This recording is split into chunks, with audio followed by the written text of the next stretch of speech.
컴퓨터 구매와 조립, 그리고 업그레이드까지 1시간 총정리 영상입니다. 컴퓨터 구매와 조립과 업그레이드의 모든 것을 알려드립니다. 여러분 안녕하세요.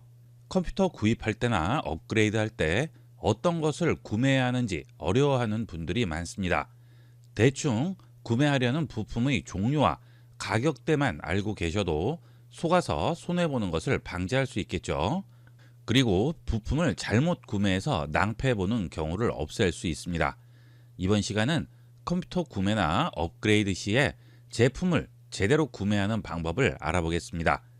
자, 우선 컴퓨터를 구매를 하려고 할 때 제일 중요한 부분은 가격이죠. 일단 본인이 이용할 수 있는 가용 금액을 정해놓고 컴퓨터를 구매를 하셔야 됩니다. 금액을 정하지 않고 제품을 선택하게 되면 가격이 여러분이 생각했던 가격보다 훨씬 오버가 될 수 있죠. 자, 우선 첫 번째로 완제품을 구매를 하는 방법이 되겠습니다.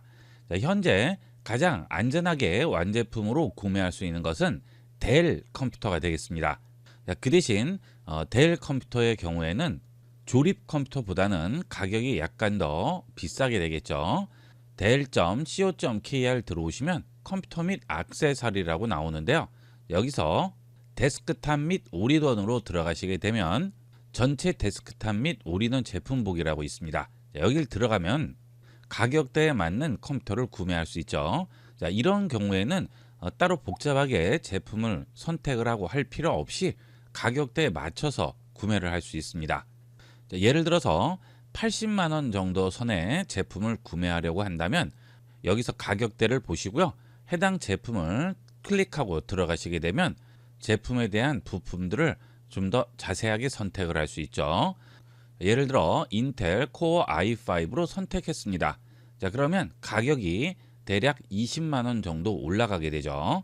자, 이런 식으로 여러분이 원하는 가격에서 최대한 맞춰서 구매를 할 수 있지만 이렇게 구매를 하시게 되면 아무래도 조립 컴퓨터보다는 가격이 20-30%는 비싸게 구매를 해야 되겠죠.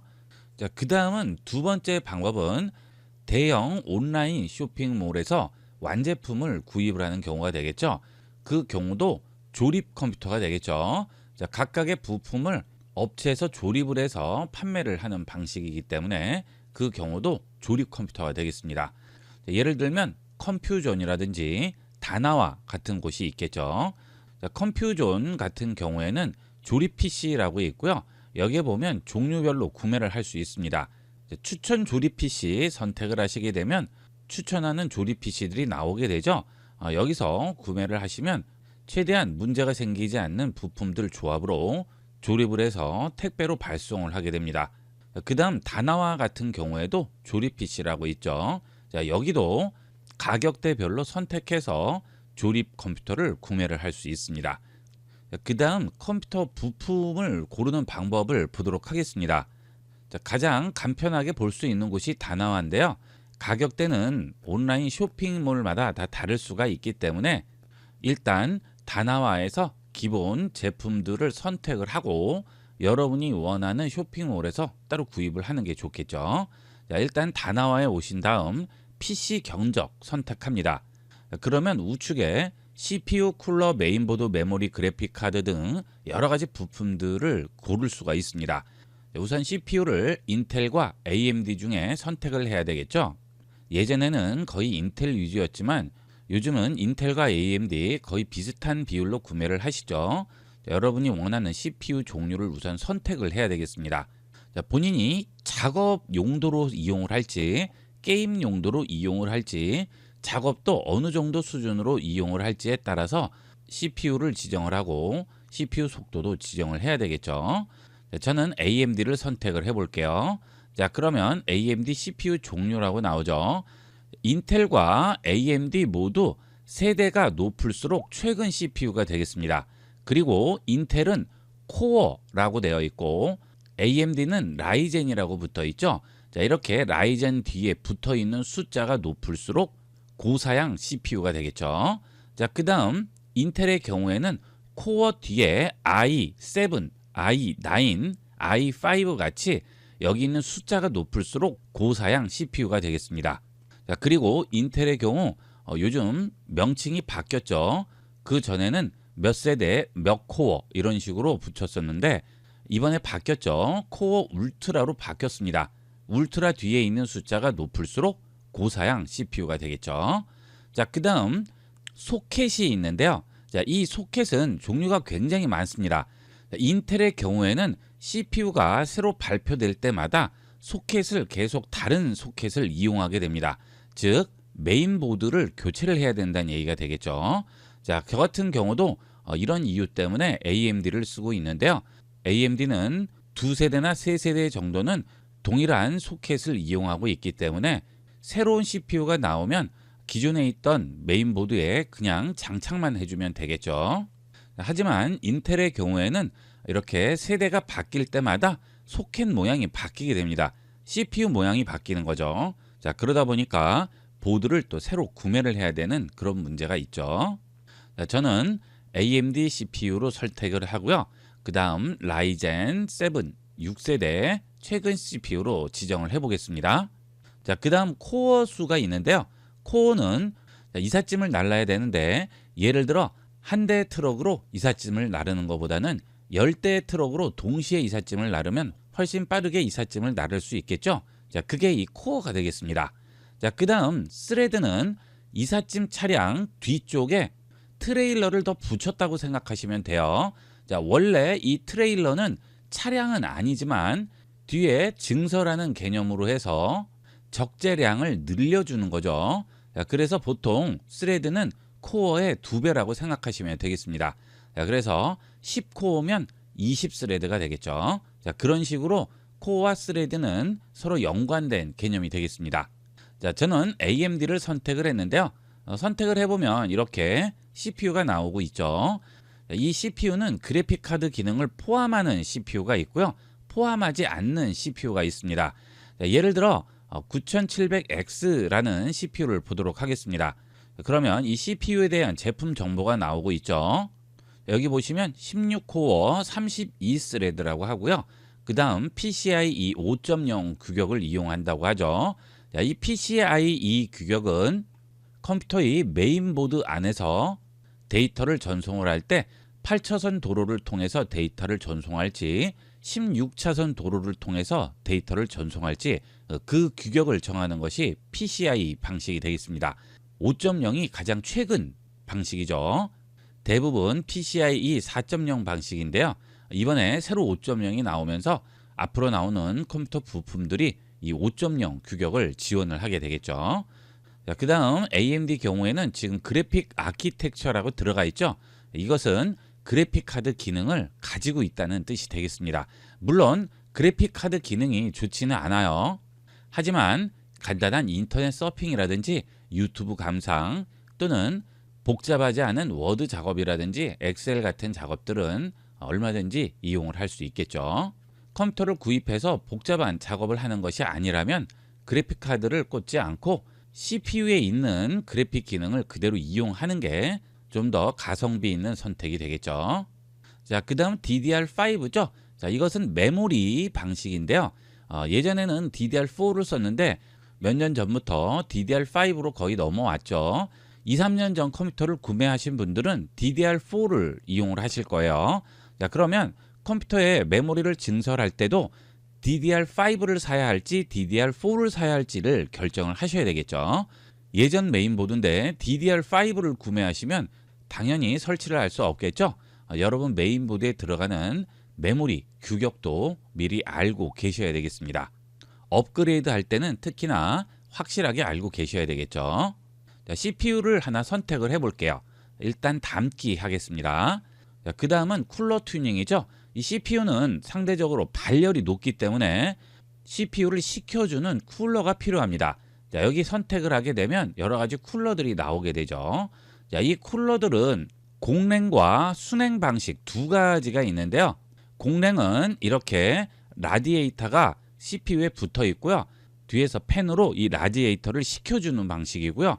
순행 방식은 이런 작은 열 흡수하는 부분을 CPU에 붙이고요. 이 안쪽에 물이 들어가 있죠. 자, 그래서 덮여진 물이 이렇게 이동을 한 다음 여기 있는 라지에이터로 들어가서 여기 있는 팬들로 전부 식혀서 다시 이쪽으로 들어와서 CPU를 식혀주는 방식이 되겠습니다. 자동차의 엔진을 식히는 라디에이터나 비슷한 방식이죠. 예전에는 이 순행 방식이 누수 문제 때문에 이슈가 많이 됐었는데요. 요즘은 거의 누수는 잘 없죠. 그 다음 높이가 나오는데요. 이 높이가 굉장히 중요합니다. 여러분들이 케이스를 구매할 때 공랭 쿨러의 경우에는 쿨러 높이가 너무 높으면 케이스 문이 닫히지가 않아요. 그래서 쿨러 높이를 확인하셔야 되고요. 순행 쿨러 같은 경우에는 라디에이터가 붙을 수 있는 공간이 있어야 되겠죠. 그런 것들은 이렇게 견적을 낼 때 자동적으로 맞지 않는 경우에는 표시가 나오게 됩니다.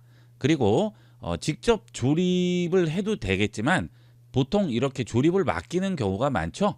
3만 원에서 5만 원 정도 비용을 들이면 본인이 조립하는 것보다 훨씬 깔끔하게 조립을 해서 배송을 해주니까 특별히 컴퓨터에 대해서 취미가 있지 않으신 분들은 조립을 하지 마시고요. 업체에다 맡겨서 구매를 하도록 하세요.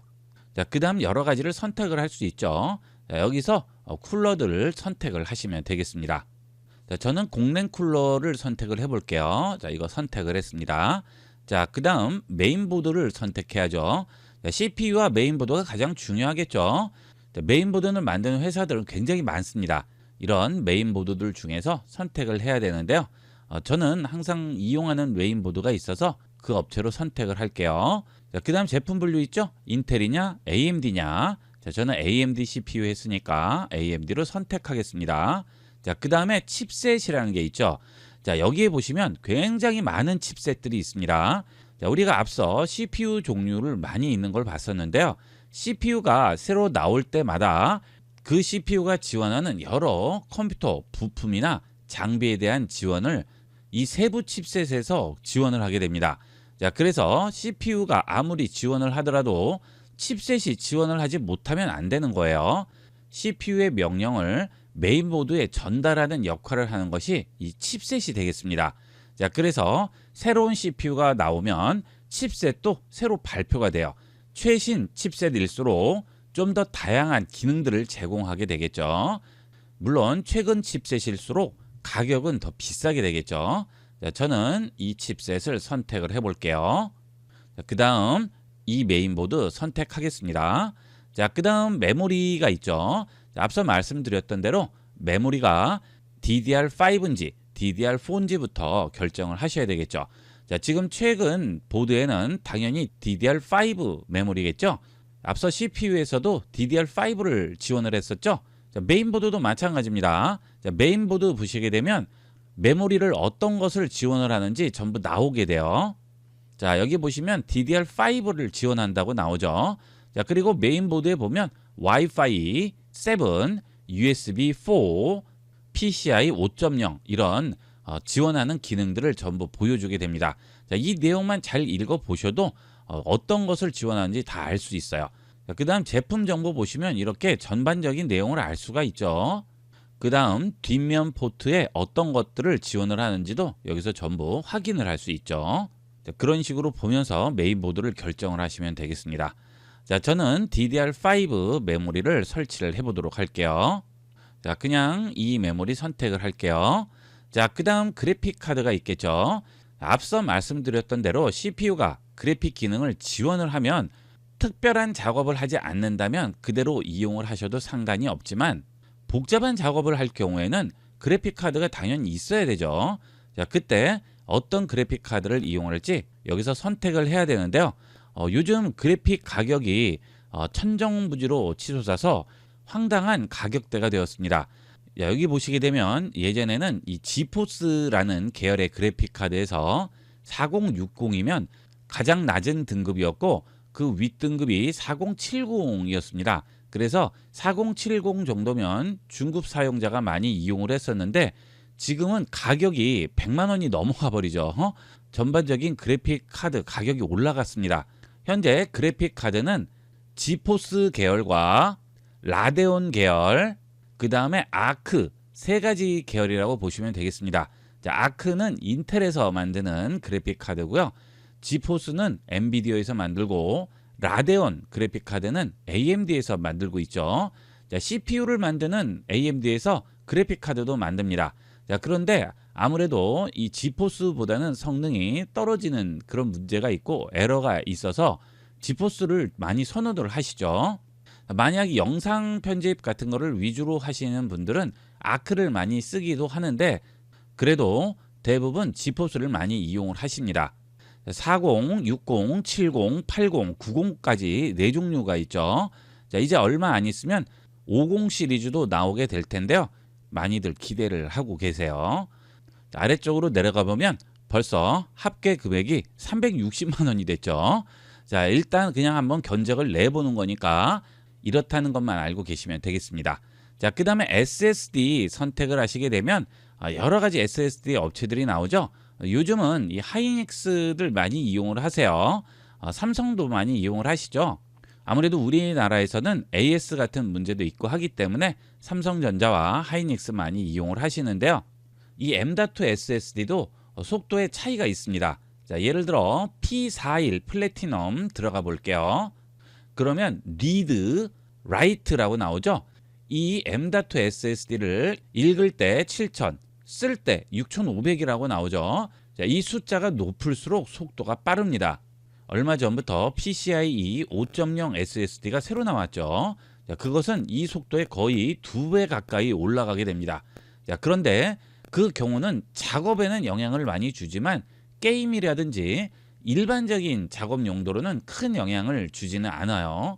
포토샵이라든지 영상 편집 같은 경우에는 이 하드디스크의 영향을 많이 받죠. 그래서 되도록이면 빠른 걸 이용하는 게 좋지만 게임이라든지 일반적인 워드, 엑셀, 영상 같은 것들을 볼 경우에는 그렇게 큰 영향을 주지는 않습니다. 자, 그 다음 SSD는 아무래도 가격이 비싸기 때문에 큰 용량을 선택을 할 수가 없죠. 자, 그래서 보통 HDD를 하나씩 더 달게 되는데요. 이 HDD는 PCIe 방식이 아니고요. SATA 방식이죠.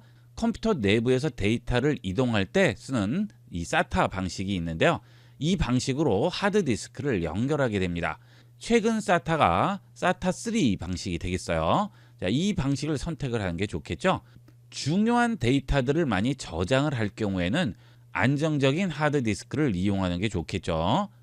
당연히 속도는 SSD보다 느립니다. 이 하드디스크는 물리적인 방식으로 데이터를 쓰는 것이고요. SSD는 전자 신호로 기록을 하는 거기 때문에 SSD가 HDD보다는 불안정할 수밖에 없죠. 그래서 이 SSD에는 주로 OS를 설치하고 데이터 저장용으로는 HDD를 많이 이용을 합니다. 그 다음은 케이스가 있겠죠. 자, 앞서 우리가 쿨러를 구매를 할 때 쿨러 높이를 생각을 해서 케이스를 선택하라고 했죠. 이 케이스가 작을수록 안쪽에 온도가 높을 수밖에 없어요. 자, 그래서 저는 큰 케이스를 선호를 하는데요. 그만큼 공기가 원활하게 통풍이 되겠죠. 자, 그 다음 PC 케이스에도 ATX가 있고 MATX 있고 ITX가 있습니다. ATX가 제일 크고요. MATX가 그 다음이고 ITX는 미니 PC가 되겠습니다. 자, 여러분이 메인보드를 구매를 할 때 어떤 메인보드인지 확인을 하셔야 되겠죠. 자, 메인보드에 들어가 보면 사양해 보시게 되면 보드 규격이 나오게 됩니다. 폼 팩터라고 나오게 되는데요. ATX라고 나와 있죠. 이 사이즈가 메인보드의 제일 큰 사이즈가 되겠고요. 자, 그 다음에 MATX도 있고 그 다음 ITX도 있습니다. 보드가 점점 작아지는 거예요. 자, 이 보드 크기에 맞춰서 케이스도 지정을 해야 되겠죠. 자, 여기에 보면 ATX라고 돼 있어요. 빅타워라고 돼 있죠. 보드 크기에 맞춰서 케이스를 구매를 하시면 되겠습니다. 요즘 케이스가 워낙 이쁜 게 많이 나오기 때문에 케이스 고르시다 보면 욕심이 많이 나실 수가 있을 거예요. 그 대신 가격이 많이 올라가게 되죠. 자, 그 다음은 파워가 되겠죠. 자, 이 파워는 되도록이면 좋은 파워를 쓰는 게 좋아요. 자, 파워에 들어가서 보면 80 플러스 플래티넘이 있고요. 80 플러스 골드가 있습니다. 자, 지금 이 파워는 1000와트짜리 파워인데요. 이 1000와트의 파워를 얼만큼 안정적으로 지속적으로 공급할 수 있느냐, 그게 골드와 플래티넘 차이가 되겠습니다. 물론 플래티넘 구매를 하면 좋겠지만 가격대가 높아지죠. 골드 정도만 해도 일반적으로 쓰는 데는 아무 문제가 없어요. 자, 80 플러스 골드 표시가 있는 걸 주로 골라주시면 되겠고요. 그 다음 용량은 전기를 가장 많이 이용하는 CPU와 그래픽카드의 용량부터 확인을 해서 파워의 용량을 정하시면 됩니다. 자, 그래픽카드 들어가 보시면 제일 아래쪽에 사양을 보시면 320W라고 나오죠. 자, 그리고 서제스천 권장 사양이 850W라고 나오죠. 자, 여기 있는 그래픽 카드가 쓰는 용량이 320W예요. 그러면 파워가 300W짜리면 당연히 안 되겠죠. 자, 이 파워 와트 수와 그다음 CPU의 파워 와트 수를 더해 줘야 됩니다. 자, 지금 320W죠. 자, 그다음 CPU의 파워 와트 수를 보도록 하겠습니다. 자, 이것도 제일 아래 사양으로 내려가시면 확인할 수 있어요. 자, 120W죠. 그러면 아까 320에 120 더하면 440이 되겠죠. 파워가 약하면 컴퓨터 전체가 불안정해지고 다운되는 수가 생깁니다. 되도록이면 파워는 넉넉하게 장착을 해주시는 게 좋겠죠. 자, 그렇다고 해서 그 파워 용량을 다 쓰는 건 아니고 필요한 것만 쓰게 되기 때문에 파워 용량이 높아도 그만큼 전기 소모가 되는 건 아니에요. 앞서 그래픽카드의 전기 용량을 봤을 때 850W를 권장한다고 했죠. 자, 그러면 가장 기본적인 PC 구성 요소가 완성이 됐죠. 자, 가격을 봤더니 엄청나게 올라갔네요.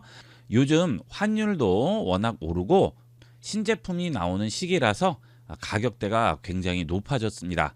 자, 저는 지금 예를 들어서 설명을 드린 건데요. 여러분이 컴퓨터를 구매를 하시거나 또는 업그레이드를 하실 때 이런 부분들을 생각해서 대충의 가격대를 알고 계시면 컴퓨터 업그레이드나 수리 때문에 스트레스 받는 일을 조금이라도 줄일 수가 있겠습니다.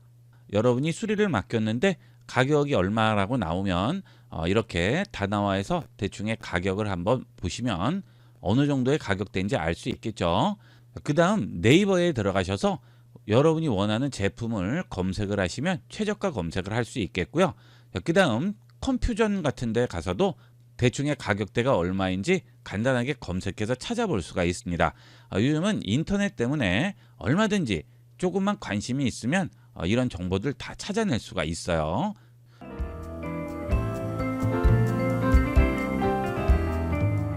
요즘은 집이나 회사에 컴퓨터가 기본 가전처럼 되어 있다 보니까 업그레이드나 수리 때문에 수리 업체를 통해 기사를 부르는 경우가 많죠. 다른 가전과 달리 컴퓨터는 각 부품을 따로 조립해서 완성되기 때문에 제대로 모르면 예상하지 못했던 수리비를 지불해야 하는 경우가 많습니다. 이번 시간은 전반적인 컴퓨터의 조립 과정을 살펴볼 텐데요. 직접 조립하시려는 분들은 물론이고 컴퓨터의 기본 작동 원리와 내용을 익히는데도 많은 도움이 될 것으로 생각합니다. 잘 익혀두시면 모르고 당하는 경우를 막을 수 있겠죠. 자, 컴퓨터 조립을 위해서 메인보드부터 가져와 봤습니다. 자, 지금 이게 메인보드가 되겠는데요. 자, 이 메인보드에 CPU와 메모리가 꽂히게 되고요. 그래픽 카드도 꽂히게 되겠죠. 자, 보통 메인보드에 CPU와 메모리를 꽂지 않고 컴퓨터 케이스에 메인보드를 장착한 다음 설치를 하는 분들이 계신데요. 되도록이면 미리 꽂아 놓고 설치를 하는 게 좀 더 안전하게 조립을 할 수 있는 방법이 되겠죠. 자, 그러면 CPU부터 설치를 해 보도록 하겠습니다. 자, 그리고 이렇게 조립을 한다던가 컴퓨터의 부품들을 만질 때는 되도록이면 이런 코팅 장갑을 이용하는 게 좋죠. 아무래도 보드에 직접 손이 닿는 것보다는 이런 장갑을 끼고 이용하는 게 안전하고요. 자, 그 다음 이런 보드를 보시게 되면 여러 가지 뾰족한 부분도 많고 특히나 이런 뒤에 보면 핀들이 많이 나와 있죠. 자, 이걸 직접적으로 손으로 만지다가 날카로운 부분에 손을 베이는 경우가 많습니다. 되도록이면 이렇게 장갑 같은 걸 끼고 꼭 이용을 하도록 하세요.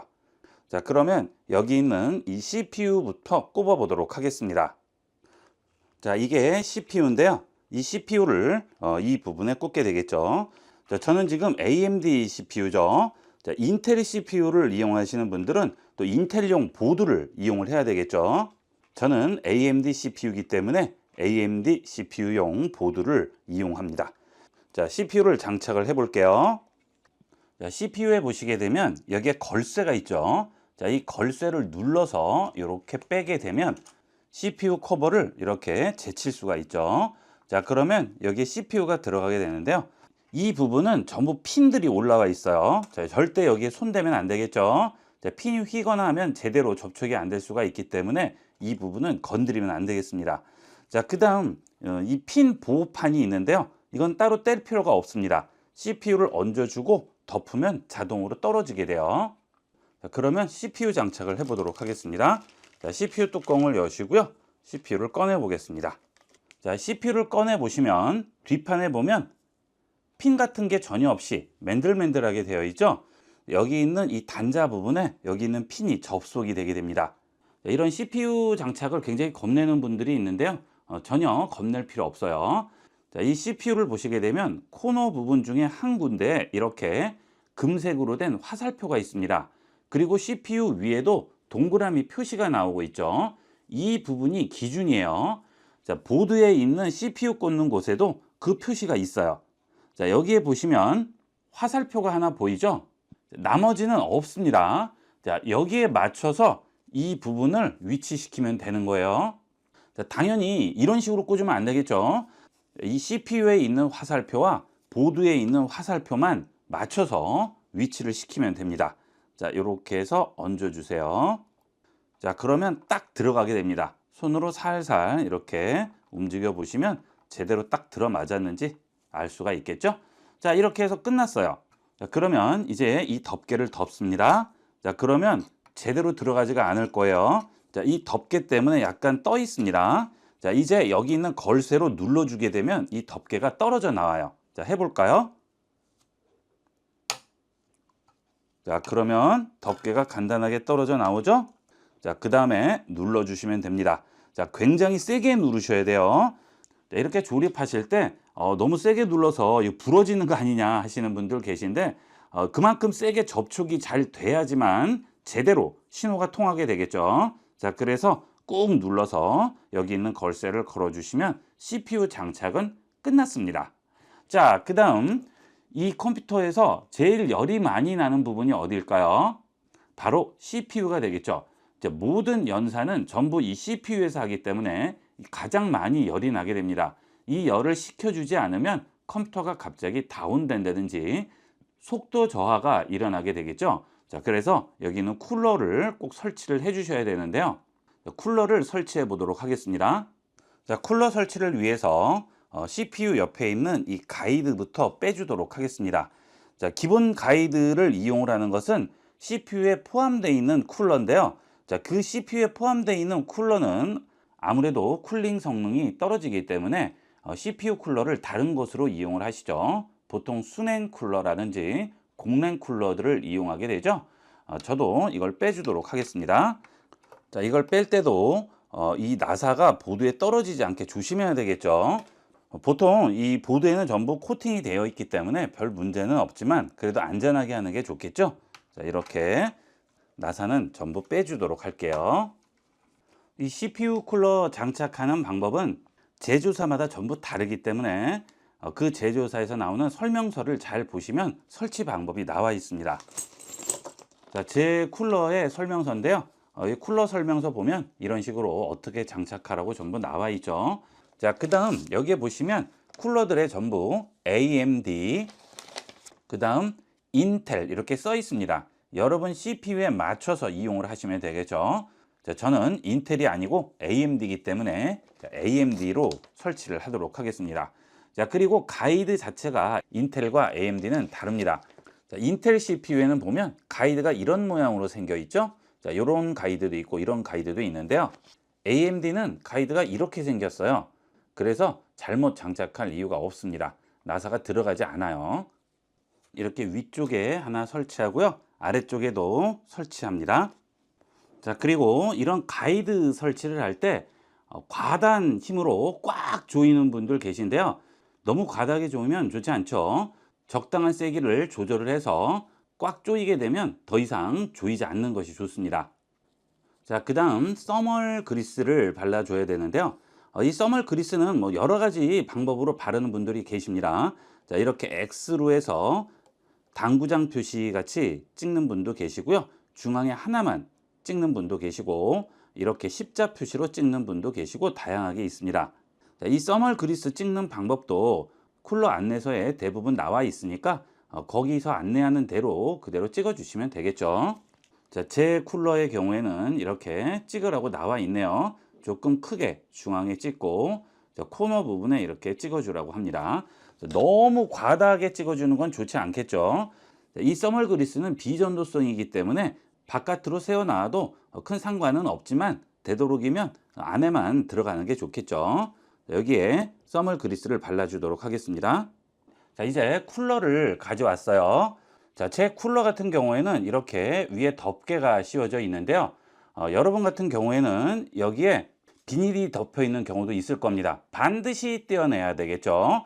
자, 그 비닐이 있는 상태에서 그대로 장착을 하게 되면 중간에 비닐이 있어서 전혀 열 전도가 되지 않습니다. 반드시 비닐을 떼어 주시고 장착을 해 주셔야 되고요. 자, 그 다음 방향이 중요하겠죠. 자, 이 CPU 쿨러는 바람을 뒤쪽으로 불어주게 됩니다. 자, 보드에서 이쪽을 보시게 되면 이 부분이 케이스 뒤쪽인 부분이죠. 뒤쪽에 단자가 있는 부분인데요. 자, 그러면 CPU에 나오는 열을 여기 있는 쿨러에서 뒤쪽 방향으로 바람을 보내게 됩니다. 그래서 팬, 라지에이터, 팬, 라지에이터 이렇게 되어 있죠. 자, 바람을 이쪽으로 계속 불어내주는 거죠. 자, 반대로 설치하면 당연히 안 돼요. 자, 반드시 이쪽으로 불어내게끔 이용을 하셔야 되겠고요. 자, 그 다음에 이런 식으로 달면 당연히 안 되겠죠. 자, 이 위쪽도 안 되겠죠. 반드시 이렇게 방향을 뒤쪽으로 불어주게끔 이렇게 잡아 주셔야 되겠습니다. 자, 이쪽 띄워주고요. 자, 이렇게 위에 장착을 해 주시면 돼요. 자, 그 다음 여기 있는 쿨러와 메인보드에 나사로 고정을 해 주시면 되겠죠. 자, 이것도 전부 사용법에 나와 있으니까 그대로 장착해 주시면 돼요. 자, 쿨러 전부 장착을 했습니다. 나사를 꽂을 때 팬 때문에 걸려서 나사를 조일 수 없는 경우가 있는데요. 자, 그럴 땐 이렇게 팬을 빼고 이용을 하시면 되겠죠. 자, 이런 비닐이나 종이 같은 것들은 전부 빼 주셔야 되겠죠. 자, 그 다음 여기 보시면 쿨러들은 이렇게 걸쇠가 전부 있습니다. 자, 이거를 여기에 그대로 꽂아 주시는 거예요. 이런 식으로 해서 여기 있는 라지에이터 부분에 걸어 주시면 되겠죠. 자, 저는 지금 공랭 쿨러를 이용을 하는데요. 순행 쿨러를 이용하시는 분들도 계시죠. 순행 쿨러는 좀 더 간단하죠. CPU와 닿는 부분이 이렇게 높지 않기 때문에 좀 더 간편하게 달 수 있는데, 그 대신 여기 있는 라지에이터가 또 바깥으로 나와 있죠. 저는 원래 공랭을 좀 더 신뢰하기 때문에 공랭을 이용을 하는데요. 순행을 이용하시는 분들도 설명서에 나와 있는 대로만 조립을 해주시면 됩니다. 그것도 이렇게 어렵지 않아요. 그 다음 보드에 있는 이 부분에 CPU 팬에 전원을 공급하는 선이 연결이 돼야 되겠죠. 자, 보드에 보시면 다 써 있어요. 여기에 보시면 CPU 팬이라고 써 있죠. 자, 대부분 다 써 있기 때문에 그대로만 장착을 해주시면 되고요. 그 다음 메인보드 설명서에도 전부 써 있습니다. 자, 지금 이 메인보드 설명서를 보게 되면 CPU 팬, CPU 써 있죠. 그대로 장착만 해주시면 되는 거예요. 자, 그 다음은 옆에 AIO 펌프라고 되어 있죠. 이거는 순행 쿨러 장착할 때 이용하는 게 되겠죠. 설명서에 있는 내용대로만 장착해 주시면 됩니다. 자, 그 다음은 메모리를 장착을 해야 되죠. 자, 이 메모리 슬롯을 보면 이 CPU 팬 때문에 간섭이 일어나서 메모리를 장착할 수 없는 경우가 있어요. 그럴 때는 이 팬을 빼고 장착을 해 주시면 됩니다. 지금 저도 팬을 빼고 장착을 해 볼게요. 자, 팬을 뺐더니 여기 메모리 슬롯이 나와 있죠. 자, 이 메모리 슬롯도 장착을 할 때 순서가 있습니다. 자, 이것도 보드에 다 써 있어요. 가까이 가서 볼까요? 자, 보드에 보시면 DIMM A1, A2, B1, B2라고 지금 나와 있죠. 자, 지금 이 부분이 A1, A2, B1, B2가 되겠습니다. 자, 그런데 여기에 보시면 옆에 1이라고 되어 있어요. A2와 B2를 먼저 장착을 하라고 표시가 나와 있죠. 보통 처음에 먼저 꽂고 그 다음 꽂고 하시는데 그렇게 꽂으면 안 되고요. 두 번째와 네 번째를 먼저 꽂아 주세요. 자, 거의 대부분의 보드가 2번, 4번을 먼저 꽂게 되어 있습니다. 만약 여러분 보드에 2번만 꽂혀 있다 할 경우에는 4번을 추가를 해주는 거고요. 2번과 4번에 꽂혀 있으면 1번과 4번을 추가해야겠죠. 이 순서대로 꽂아주시면 됩니다. 그리고 메모리는 되도록이면 쌍으로 꼽는 게 좋죠. 1번만 하나 꼽든지 또는 4번만 하나 꼽든지 하는 것보다는 1, 4를 동시에 꼽고요. 1, 4, 2번을 꼽는 것보다는 1, 3, 2, 4를 같이 꽂아주는 게 좋겠습니다. 자, 그럼 메모리를 설치를 해 볼게요. 이 메모리 슬롯은 보통 한쪽만 이렇게 젖혀지고요. 반대쪽은 고정이 되어 있는 경우가 대부분입니다. 물론 양쪽 다 젖혀지는 경우도 있어요. 자, 이렇게 전부 젖혀 놓은 상태에서 메모리를 꽂아 주시면 되겠죠. 자, 이 메모리에 보시면 중간에 홈이 나와 있죠. 자, 여기 있는 슬롯에도 중간에 홈이 끼이는 부분이 있는데 좌측과 우측의 길이가 다릅니다. 그래서 반대로는 안 들어가요. 자, 지금 보시면 이 부분이 어긋나 있는 게 보이시죠? 이럴 때는 메모리를 반대로 돌려 주셔야 되겠죠? 자, 반대로 돌리면 정확하게 맞아 떨어지게 되겠죠? 자, 이렇게 2번 슬롯에 메모리를 끼워 줍니다. 자, 여기 보시면 홈이 이렇게 나와 있어요. 여기도 끼워지는 홈이 있죠? 자, 이 홈에 끼워 주시면 되는 겁니다. 이렇게 꽂아 주신 다음 양쪽을 꾹 눌러 주세요. 그러면 딸깍딸깍 소리가 나면서 이 부분이 저절로 올라오게 되겠죠. 딱 걸리게 됩니다. 자, 이거를 손으로만 제끼는 거고요. 걸리는 것은 알아서 올라가요. 자, 또 나머지 끼워 볼까요? 자, 2번과 4번 꽂았죠? 자, 양쪽을 또 꾹 눌러줍니다. 자, 딱 들어갔어요. 자, 이렇게 제대로 체결됐는지 확인을 하시고 그 다음 나머지 필요 없는 부분은 원래대로 올려주시면 되겠죠? 이렇게 메모리를 장착하셨으면 이제 다시 펜을 끼워 주시면 되겠죠. 이런 쿨러나 펜 같은 경우에는 이 펜 높이 때문에 메모리가 장착이 되지 않는 경우가 있어요. 자, 그래서 이 쿨러하고 메모리, CPU 살 때는 반드시 장착이 되는지 확인을 해 보셔야 됩니다. 자, 이렇게 메모리를 장착했는데 이 메모리 높이가 높아서 쿨러가 안 달리게 되면 안 되겠죠. 자, 이런 부분은 반드시 확인해 하셔야 돼요. 이렇게 쿨러와 메모리에 간섭이 없는지 보드를 구매하거나 쿨러 구매 전에 꼭 확인을 하셔야 되겠습니다. 자, 그러면 기본적인 장착은 끝났죠. 자, 이런 그래픽 카드는 케이스에 장착한 다음 나중에 설치를 해주시면 되겠고요. 그 다음은 저장 장치를 달아줘야 되겠죠. 자, 보통 요즘은 M.2 방식 SSD 많이 이용하고 있죠. 저는 지금 이렇게 방열판이 나와 있는데요. 요즘은 그래픽 카드나 SSD를 장착을 할 때 이렇게 원터치로 장착을 하게끔 되어 있습니다. 예전에는 이런 것들을 장착을 할 때 전부 나사로 조여줘야 되는데 요즘은 아주 간편하게 되어 있죠. 자, 지금 여기 있는 써멀 그리스 패드가 붙어 있어요. 이렇게 M.2 SSD 장착을 한 다음 이 써멀 패드 비닐은 반드시 벗겨줘야 되겠죠. 자, 이 비닐이 있으면 열 전도가 제대로 되지 않아요. 이 SSD 저장 장치도 열이 굉장히 많이 나기 때문에 이 써멀 패드는 반드시 벗겨주고 장착을 해주도록 하세요. 저같이 이렇게 클립식으로 되어 있지 않은 분들은 나사로 고정을 시켜줘야겠죠. 자, 그리고 이 M.2 SSD도 다르게 장착될 수가 없습니다. 딱 그 위치에 밖에는 들어갈 수 없기 때문에 간단하게 장착을 해주시면 되겠어요. 자, 기본적인 부품이 장착되었으니까 이제 케이스에 넣어 보도록 하겠습니다. 자, 케이스를 가져왔습니다. 이제 이 케이스에 메인보드를 장착을 할 텐데요. 케이스에 보시면 이렇게 핀이 나와 있죠. 자, 여기에 나사를 체결하게 되는데요. 이 위치는 국제 공통이기 때문에 모든 메인보드에 동일하게 위치가 됩니다. 메인보드에 여기 있는 나사가 체결되게끔 구멍이 뚫려 있죠. 그 위치에 똑같이 위치를 시키면 되겠습니다. 자, 기본은 ATX 보드에 맞춰서 장착이 되어 있는데 혹시 M 보드나 I 보드, 즉 좀 더 작은 보드를 이용할 경우에는 나사 위치를 옮겨줘야 할 수도 있습니다. 이 케이스에 보면 다 써 있어요. A, M, I에 따라서 어떤 곳에 이 나사를 체결할지 써 있으니까 돌려서 빼신 다음 옮겨서 꽂아 주시면 되겠습니다. 자, 우선 메인보드부터 장착을 해 볼게요. 자, 메인보드를 위치를 시키도록 하겠습니다. 아래쪽에 있는 이 나사에 긁히지 않도록 조심스럽게 위치를 잡아 주셔야 되겠죠. 자, 메인보드 뒷면하고 케이스 뒷면에 뚫린 구멍이 일치하면 됩니다. 자, 이 뒷면에 메인보드에 있는 뒷부분이 들어오게 되죠. 자, 여기에 딱 맞춰서 넣어주시면 돼요. 자, 이렇게 하면 딱 맞춰서 들어갔죠. 자, 그 다음 메인보드를 보시면 여기에 구멍이 뚫려 있고 아까 보셨던 그 나사가 같은 위치에 위치하고 있습니다. 거기에 나사를 꽂아서 조여주시기만 하면 되겠죠. 케이스에 보시면 이렇게 나사가 포함이 되어 있어요. 이 나사로 이 부분을 조여주시면 되겠습니다. 제대로 조여주셔야 보드가 흔들리지 않겠죠. 나사를 체결하도록 할게요. 자, 이렇게 꽂아서 돌려주시기만 하면 되죠.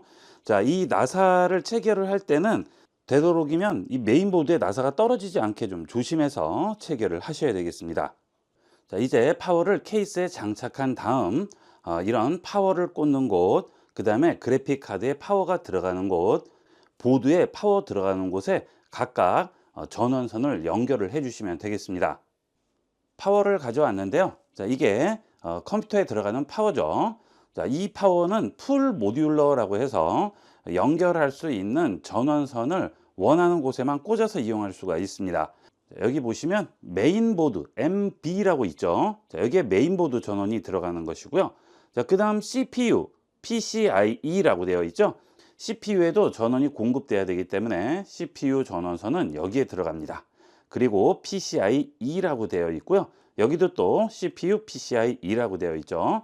그래픽 카드는 종류에 따라서 여러 개의 전원선이 필요한 경우도 있기 때문에 여기에 맞춰서 이용하면 되겠고요. 그 다음 여기 있는 홀을 보시게 되면 정사각형 모양이 있고요. 그 아래쪽을 보시면 정사각형이 아니고 한쪽 부분이 이렇게 깎여 있죠. 모양이 전부 다릅니다. 그래서 다른 전원선은 여기에 꽂힐 수가 없어요. 자, 우선 파워부터 연결을 해 보도록 할게요. 자, 이렇게 해서 뒷면에 파워를 연결을 했습니다. 자, 이 뒷면에도 이렇게 나사로 전부 고정을 제대로 해 주셔야 되겠죠. 자, 이렇게 뒷면에 연결을 하고 여기 있는 전원은 반드시 오프로 해 주셔야 돼요. 전원이 ON이 된 상태에서 코드를 꽂게 되면 파워에 무리가 갈 수가 있습니다. 조립하기도 전에 파워가 고장 날 수가 있죠. 컴퓨터는 항상 전원을 뽑기 전에 전원을 끄고 코드를 뽑는 것이고요. 전원을 꼽을 때도 전원을 끈 상태에서 코드를 꽂고 그 다음 전원을 켜주는 거죠. 자, 꼭 명심하도록 하세요. 자, 그러면 이제 파워 케이블들을 연결해 보도록 하겠습니다. 자, 이 부분이 전원이 들어가는 부분이죠. 이런 것들은 전부 메인보드 설명서를 보면 다 나와요. 자, 그대로만 장착을 해주시면 됩니다. 자, 전원 케이블을 가져왔는데요. 저는 풀 모듈러 파워이기 때문에 케이블이 따로 있습니다. 거의 대부분 요즘은 이 풀 모듈러 많이 이용을 하시는데요. 이런 식으로 하는 게 조립이 좀 더 편리하죠. 자, 일단 여기에 파워부터 꽂아 보도록 할게요. 여기 보시면 딸깍하고 걸리는 게 있죠. 여기 보드에 있는 이 부분에도 걸리는 부분이 있어요. 그대로 넣어 주시면 됩니다. 길이를 맞춰 보시면 동일합니다. 똑같으니까 거기에 그대로 꽂아 주시기만 하면 되는 거예요. 확실하게 체결이 됐는지 확인을 꼭 해 주셔야 되겠죠. 자, 일단 메인보드에 들어가는 케이블을 꽂았고요. 그 다음 CPU에 들어가는 파워 코드를 꽂아야겠죠. 자, 파워 케이블을 보면 여기에 이렇게 CPU라고 써 있어요. 그대로만 꽂아 주시면 돼요. 보드와 케이블 전부 이렇게 써 있으니까 간단하게 장착을 할 수 있습니다. 자, 그 다음 뒤쪽은 PSU라고 되어 있죠. 여기는 파워로 꽂히는 부분이 되겠죠. 그 다음 이것은 CPU에 꽂히는 부분이 되겠습니다. 이 CPU에 꽂히는 전원 단자는 주로 CPU 바로 앞이나 뒤에 붙어 있어요. 보드 위쪽에 붙어 있는 경우가 대다수입니다. 자, 그러면 이 뒤쪽에서 CPU 코드를 꽂아 볼게요. 여기 보시면 CPU 꽂는 곳이 보이죠? 자, 그 옆에 보시면 다 또 써 있습니다. 자, 여기 보드 옆에 CPU라고 써 있는 거 보이시나요? 네, 아주 작게 써 있긴 한데요. 여기에 써 있습니다. 여기에 CPU 전원이 들어가는 곳이에요. 자, 또 꽂아 주도록 할게요. 자, 그 다음은 케이스에 팬들이 있어요. 바람을 들여와서 바깥으로 빼내주도록 케이스에 팬들이 붙어 있는데요. 이런 팬들을 또 보드에 연결을 해줘야 되겠죠. 자, 그런 것들은 전부 보드 설명서에 나와 있으니까 보드 설명서를 참고해서 연결을 해주시면 되겠습니다. 이렇게 해서 조립을 완료했는데요. 제대로 연결이 되어 있는지 확인을 해봐야 되겠죠. OS를 설치하지 않아도 컴퓨터가 부팅되는 데는 문제가 없습니다. 일단 모니터 연결도 필요 없고요. 이렇게 모든 전원이 제대로 연결되어 있는 상태에서 컴퓨터의 전원도 꽂혀 있어야 되겠죠. 자, 그 상태에서 시동 버튼을 누릅니다. 자, 그러면 보드에 불이 그대로 다 들어오고 있죠. 자, 그 다음에 팬에도 들어오고요. 보드 안쪽에도 전부 불이 들어옵니다. 자, 이렇게 되면 문제 없는 거죠. 자, 이렇게 해서 테스트를 해보고 문제가 없으면 이제 케이스를 전부 닫은 다음 OS만 설치해 주시면 되겠죠. 자, 이렇게 했을 때는 끌 때 어떻게 끌까요? 전원 버튼을 계속 누르고 있으면 됩니다. 자, 전원 버튼을 누르고 기다립니다. 그러면 잠시 기다리게 되면 이렇게 꺼지게 되겠죠. 자, 이제 케이스 뒷면에 있는 파워에서 전원 오프를 시킨 다음 코드를 빼는 거 꼭 잊지 마세요. 자, 이렇게 해서 전반적인 PC의 조립 방법을 알아봤는데요. 꼭 조립을 하는 것보다도 어떤 식으로 컴퓨터가 조립되고 완성이 되는지 알고 있으면 여러분이 나중에 수리를 받거나 구매를 하실 때도 도움이 되겠죠. 1인 가구 1PC 시대가 된 지는 벌써 오래인데요. 켜고 끄고 기본 사용만 하시는 분들이 많습니다. 그래서 비용을 들여 출장 서비스 업체를 통해 업그레이드, 점검, 고장 수리를 받으시죠. 그나마 잘 해결이 되면 다행이지만 부품을 바꿔치기 한다든지 멀쩡한 부품을 교체한다든지 과다 비용 청구로 손해를 보는 사례가 빈번합니다. 모두 컴퓨터의 기본적인 지식만 있으면 혼자서도 충분히 해결할 수 있거나 최소한 몇몇 양심 없는 수리 기사에 속지 않을 수 있습니다. 이번 시간은 컴퓨터의 기본인 메인보드의 기본적인 부분들을 알아보고 간단한 자가 수리 및 업그레이드 방법을 알아보겠습니다. 컴퓨터의 가장 기본이라고 할 수 있는 메인보드를 가져와 봤는데요. 자, 여러분이 보는 컴퓨터는 케이스일 뿐이고요. 그 안에 있는 이 메인보드가 사실은 컴퓨터가 되겠죠. 이 메인보드를 보시면 가장 중앙에 CPU가 위치하는 부분이 보이게 됩니다. 자, 지금은 부품을 장착하지 않은 상태인데요. 이 부분에 CPU가 들어가는 거예요. 이렇게 걸쇠를 제끼게 되면 이 부분에 CPU가 들어가게 되겠죠. CPU는 AMD와 인텔 두 가지 종류로 나뉘어지죠. 그 두 가지 종류의 CPU는 CPU가 들어가는 소켓 방식이 다르기 때문에 메인보드 자체를 다른 메인보드를 이용을 해야 되겠죠. 두 가지 CPU 모두 각자 독자적인 규격의 메인보드를 이용을 하게 됩니다. 자, 그 독자적인 규격의 메인보드라는 것은 칩셋에 의해서 구분이 되는 건데요. 자, 여기 있는 CPU 부분이 뇌라고 생각하시면 칩셋은 뇌와 몸을 연결하는 부분이 되겠죠. 자, 뇌에서 명령을 내리면 칩셋에서 각 부품으로 전부 그 명령을 전달하게 됩니다. 그래서 메인보드를 고르실 때 메인보드에 어떤 칩셋이 설치되어 있는지부터 보게 되죠. 그 다음 이 부분에 메모리가 들어가게 됩니다. 자, 여러분 컴퓨터 케이스를 열어보면 여러분 메모리가 얼마 꽂혀 있는지 알 수가 있습니다. 보통 이렇게 두 개만 꽂혀 있는 경우가 대다수일 거고요. 가끔 보시면 네 개씩 꽂혀 있는 부분도 있을 거예요. 그리고 한 개만 꽂혀 있는 분도 계실 텐데요. 메모리는 되도록이면 두 개씩 꽂아주는 게 좋죠. 자, 그리고 메모리의 종류는 4기가, 8기가, 16기가, 32기가 이렇게 배수로 올라가게 됩니다. 6기가, 7기가 이런 건 없어요. 자, 그래서 예를 들어 여러분 메모리 슬롯에 4기가가 두 개가 꽂혀 있어요. 그러면 나머지 두 개에도 되도록이면 맞춰서 쌍으로 꽂아주는 게 좋죠. 자, 4기가가 꽂혀 있으면 4기가를 두 개 더 꼽는 거죠. 자, 4기가 두 개면 8기가가 되는데 8기가를 더 꽂게 되니까 16기가가 되겠죠.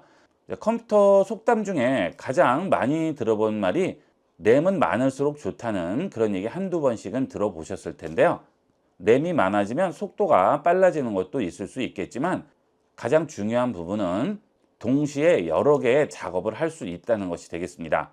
예를 들어 8기가가 꽂혀 있을 때 웹브라우저 창을 10개 이상 열면 갑자기 컴퓨터가 느려져요. 자, 그런데 8기가를 더 꽂게 되면 브라우저 창을 20개를 열어도 속도 저하 없이 이용할 수가 있는 거죠. 윈도우 11 같은 경우에는 8기가 이상을 권장하지만 되도록이면 16기가 정도 꽂아 주셔야 큰 무리 없이 이용할 수 있겠죠. 여러분 컴퓨터 사양을 보시고요. 8기가가 꽂혀 있을 경우에 16기가로 업그레이드를 해주시면 되겠고요.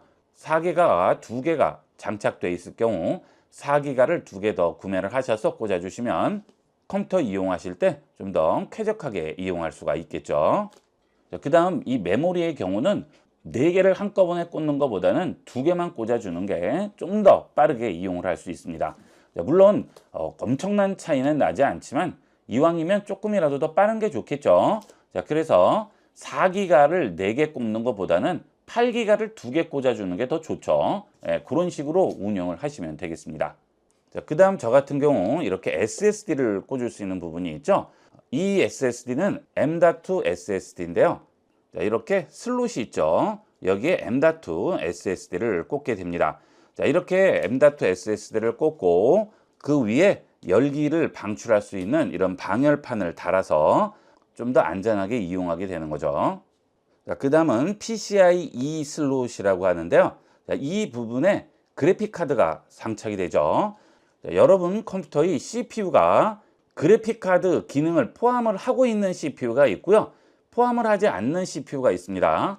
예를 들어 여러분 CPU가 그래픽 카드 기능을 가지고 있을 경우에는 따로 그래픽 카드를 장착하지 않아도 CPU에서 그 기능을 이용할 수 있지만 간단한 작업 외에 복잡한 작업을 할 때는 그래픽 카드를 따로 꽂아주는 게 좋겠죠. 일반적인 인터넷 검색이라든지 유튜브 시청 같은 것은 그래픽 카드 기능을 가지고 있는 CPU는 따로 그래픽 카드를 꽂지 않으셔도 상관이 없습니다. 하지만 작업을 많이 하거나 게임을 하시는 분들은 따로 그래픽 카드를 설치해 주시는 게 좋겠죠. 그 다음 그 아래에도 PCIe 슬롯이 하나 더 있죠. 이런 경우는 특별한 경우에 그래픽 카드를 2개를 꼽는다든지 또는 가속 보드, 즉 영상 편집 같은 거 하시는 분들은 좀 더 속도를 빠르게 올려주는 가속 보드 또는 화면을 캡처하는 캡처 보드라든지 사운드 카드 이런 것들을 꽂을 수 있게끔 되어 있습니다. 그 다음 이 메인보드에는 바이오스라는 것이 있습니다. 이 메인보드는 기본적으로 저장 장치는 달려있지 않아요. 그래서 이렇게 SSD라든지 일반 하드디스크를 따로 연결을 하게 되죠. 보드 자체에는 저장할 수 있는 공간이 없어요. 하지만 이 보드의 기본적인 정보를 저장하기 위한 아주 작은 저장 공간이 있습니다. 그 저장 공간에 CPU에 대한 정보라든지 그래픽 카드에 대한 정보, 그 외에 다양한 이런 슬롯이나 부가 장치에 대한 정보들을 기록을 하고 있는데요. 그 기록이 항상 유지가 되게 하기 위해서 이렇게 동전 배터리가 장착이 되어 있죠. 가끔 이 동전 배터리를 빼시는 분들 계신데요. 절대 안 되죠. 동전 배터리는 빼면 안 됩니다. 물론 보드를 초기화할 때는 빼는 경우도 있지만 일반적인 경우에는 이 동전 배터리는 건들지 않는 게 좋죠. 그 다음 뒷면을 보도록 하겠습니다. 뒷면을 보시게 되면 여기에 HDMI 단자와 DP 단자라는 외부 모니터 연결 단자가 있는데요. 이 경우는 앞서 말씀드린 대로 CPU가 그래픽 기능을 가지고 있을 경우에 이 CPU와 연결이 되는 모니터 연결 단자가 되겠습니다. 그런데 여러분이 외부 그래픽 카드를 여기에 따로 꽂으셨어요. 그럴 경우에는 여기에 단자가 따로 나와 있겠죠. 그때는 여기에 연결을 해 주셔야 되겠죠. 이 위쪽으로 연결하는 게 아닙니다. 그래서 컴퓨터 뒷면을 보시고 뒷면 이 부분에 모니터를 연결하는 단자가 있을 경우 이 위쪽에는 꼽지 마시고요. 아래쪽에 꽂아 주셔야 되겠죠. 즉 CPU가 그래픽 기능을 가지고 있지 않을 경우에는 이런 보드에 붙어 있는 모니터 연결 단자는 필요가 없고요. CPU가 그래픽 기능을 가지고 있더라도 이렇게 외부 그래픽 카드를 따로 장착했을 때도 이용할 필요가 없겠죠. 그 다음 이 부분에 네트워크 케이블이 연결이 되죠. 이런 랜 케이블을 연결하게 되죠. 이렇게 랜 케이블을 꽂게 되면 딸깍 소리가 나게 됩니다. 이렇게 완전히 연결이 돼야 제대로 연결이 되는 거고요. 가끔 그냥 이렇게 대충 꽂는 분들이 있는데요. 그러면 네트워크 연결이 불안정해지죠. 반드시 꽉 밀어 넣어서 딸깍 소리가 나야 됩니다. 그 다음 이 모양이 보시면 아시겠지만 전화선과 비슷해요. 그래서 전화선을 연결하시는데 전혀 상관이 없죠. 전화선은 더 작습니다. 반드시 이곳에는 랜 케이블을 연결을 해 주셔야 되겠습니다. 자, 그 다음 또 아래 보시면 USB 단자들이 보이게 되죠. 자, 지금 여기 보시면 빨간색이 있고요. 파란색이 있습니다. 자, 파란색이 속도가 느린 거고요. 빨간색은 속도가 더 높습니다. 그 다음 하얀색과 까만색은 USB 2.0이에요. 자, 여기서부터 3.0 이상 단자가 되겠죠.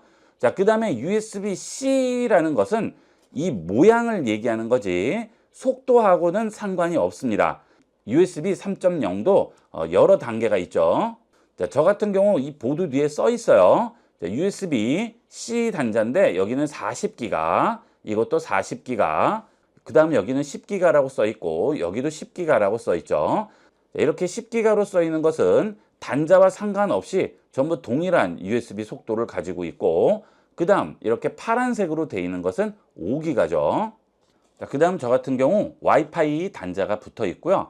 자, 그 다음 3.5인치 단자를 보시면 마이크 인이 있고 라인 아웃이 있죠. 자, 마이크 케이블을 여기에 연결하는 거예요. 마이크가 있으실 경우 마이크를 여기에 연결하시면 되겠고, 라인 아웃이라는 것은 스피커 단자가 되겠죠. 자, 그 다음 옆에 보시면 SPDIF 아웃이라고 있는데요. 자, 이것은 광단자가 되겠습니다.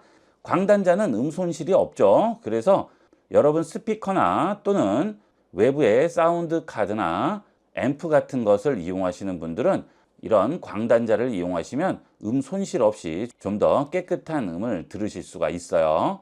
자, 그 다음 여기에 방열판이 붙어 있는데요. 이 부분이 전원부가 되겠습니다. 전원부가 좋은 메인보드가 좀 더 안정적인 메인보드가 되겠습니다. 되도록이면 메인보드 같은 것들을 구입을 하실 때는 전원부가 튼튼한 걸 구입하는 게 좋겠죠. 자, 그 다음 이렇게 구멍이 많은 슬롯이 있는데요. 자, 이 부분이 전원이 공급되는 부분이에요. 컴퓨터 파워에서 이 부분으로 전원이 공급되고요. 그 다음 나머지는 USB 단자를 연결하는 부분이 되겠습니다. 케이스에도 USB를 꽂을 수 있는 단자들이 따로 있죠. 자, 지금 메인보드 뒤쪽에 있는 USB 단자 외에 케이스에 붙어 있는 단자는 여기에 선을 연결을 해서 USB 단자를 연결하게 됩니다. 당연히 이 부분보다는 여기 있는 이 뒷부분이 속도가 더 빠르겠죠. 똑같은 속도일 경우에는 뒷부분에 연결을 해주는 게 좀 더 빠르게 이용할 수 있습니다. 자, 그 다음 지금 제 메인보드는 신형이라서 여기 있는 그래픽카드 꽂는 단자 모양이 약간 다르죠. 여기는 뭔가 보호대가 붙어 있고 여기는 없죠. 자, 이 부분이 좀 더 속도가 빠른 부분이 되겠습니다. PCIe 5.0 슬롯이고요. 여기는 4.0 슬롯이 되겠습니다. 그래서 최신 그래픽카드를 구매하시는 분은 아래쪽보다는 위쪽으로 연결하는 게 좋고요. 그 외에도 그래픽카드는 되도록이면 위쪽으로 연결하는 게 좀 더 빨라요. SSD도 마찬가지가 되겠습니다. 자, 나머지 SSD나 그래픽카드는 칩셋이 여기 있을 경우 CPU에서 칩셋을 거쳐서 연결이 됩니다. 자, 하지만 CPU 바로 옆쪽에 있는 SSD와 그래픽카드는 CPU와 직결로 연결이 돼요. 당연히 이쪽이 속도가 더 빠르겠죠. 자, 이것은 대다수의 보드가 거의 동일하다고 생각하시면 됩니다. 그래서 SSD와 그래픽카드를 연결할 때는 되도록이면 CPU와 붙어 있는 쪽을 먼저 연결을 하고 그 다음에 나머지를 연결을 해 주시는 게 좋겠죠. 여러분들이 케이스를 열어보셨는데 그래픽카드가 여기에 꽂혀 있지 않고 아래쪽에 꽂혀 있다든지 메모리가 하나만 꽂혀 있다든지 이럴 경우에는 이것만 좀 옮겨 주시거나 메모리를 하나만 증설을 하시게 되면 좀 더 빠르게 이용을 할 수가 있겠죠. 제대로 연결이 돼 있지 않으면 여러분 컴퓨터 속도를 7, 80% 밖에는 이용하지 못하는 것이기 때문에 되도록이면 제대로 연결을 해서 이용하시는 것을 권해드립니다. 이렇게 해서 이번 시간은 컴퓨터의 가장 기본이라고 할 수 있는 메인보드를 살펴봤는데요. 기본만 알고 계셔도 컴퓨터를 좀 더 제대로 이용할 수 있겠죠. 잘 기억을 해 두시고 활용해 보도록 하세요. 이번 시간은 여기까지 하도록 하겠습니다. 감사합니다.